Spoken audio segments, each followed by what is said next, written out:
we've delivered a district in an urban setting that is, in my opinion, unlike any other in the country. The community appreciated that, and they rewarded us, if you will, with an overwhelming support for Phase 1 of the bond issue. When I first heard the amount that we needed, my blood pressure came up a little bit. I am so delighted with what has been done.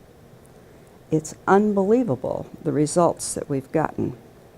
I think that the parents are showing a pride in Jefferson and in FWCS, realizing, again with thankfulness, that the taxpayers have elected to renovate this school, to add to the neighborhood, and also, you know, to really enrich their kids' learning experiences. Some of the news that you hear around the country breaks your heart. We never want to see that in Fort Wayne, Indiana. And we think that as a part of this project, we've made our children safer inside our buildings.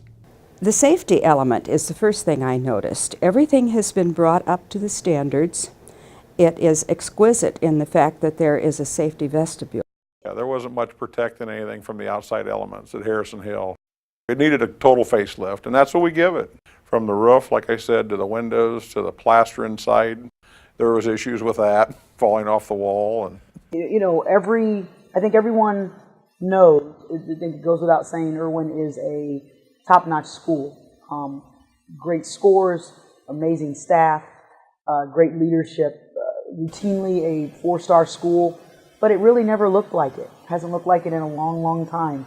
And so, you know, having to take water to school to make sure they were cool in the summers because there was no air conditioning, I mean, you know, kind of leaves them feeling a bit substandard. So it's been nice. He's been excited. You can't expect kids to learn in an environment that is physically stressing.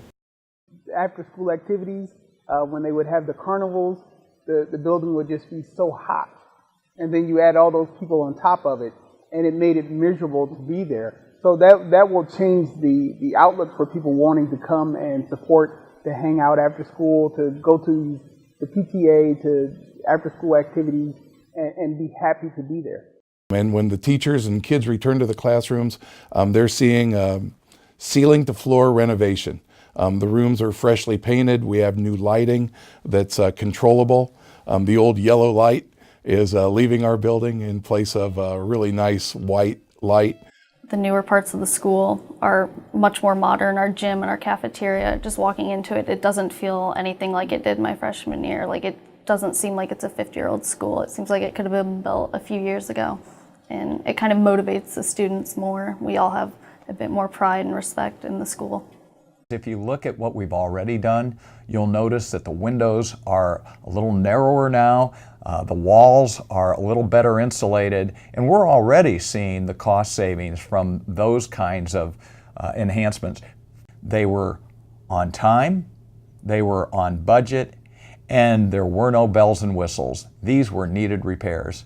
They have worked smart. They've spent very smart money. There are things that they might have done that would have been more expensive, but they have found ways to save money and still get the same safety, the same results. I think the kids are really excited and thankful for the changes. He's proud. He's proud of his school. He's proud to say he goes there, he likes being there, and they don't feel left out, I don't think, anymore. I think renovating Snyder just as a high school helps the community in the fact that it shows the students that their community is willing to put time and money into their education and showing that they value them as students. You know, these aren't changes to our buildings that are really very unlike what you might do to your own home. And I think taxpayers, they understand that sometimes it's better to pay something now rather than a lot more later. People always ask about schools. It's part of the core of our city. And I think it's important. They sometimes drive by the schools, sometimes they'll even visit, but it's really important to them. That's always a question I get. Well, what about the schools? all the kids are there, all the kids are at the playground. And while we were working at Harrison Hill, there was other homeowners around the area that were working on their homes too. And what we did was brought it back to life. I think it turned out nice. I think people recognize that having viable public schools really are a support to the neighborhood, and the steps we're making to modernize ultimately help all of us. This is a community school. We often have community groups sharing our campus in our school, and we're going to be able to better serve them as the project wraps up as well. It's adding back in the form of increased property value. And that's what we see over and over again as the result of phase one of the bond issue.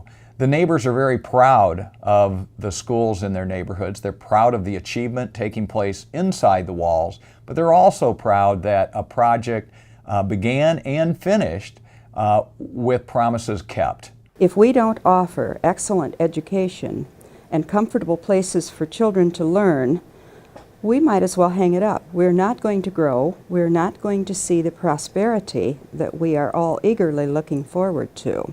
I think standing behind the children of our community is a moral imperative from my perspective. We need to educate our kids well so that they can be competitive on a worldwide basis now. I'm very thankful that the voters supported the Repair FWCS referendum, and I would encourage everyone to support what's coming down the road. There's been a lot of imagination, a lot of good architectural work, an immense amount of creativity put into this. I couldn't be happier. We need to get behind this. We thank Fort Wayne and we tell them, we're ready to go. Give us an opportunity to finish the job you authorized us to begin.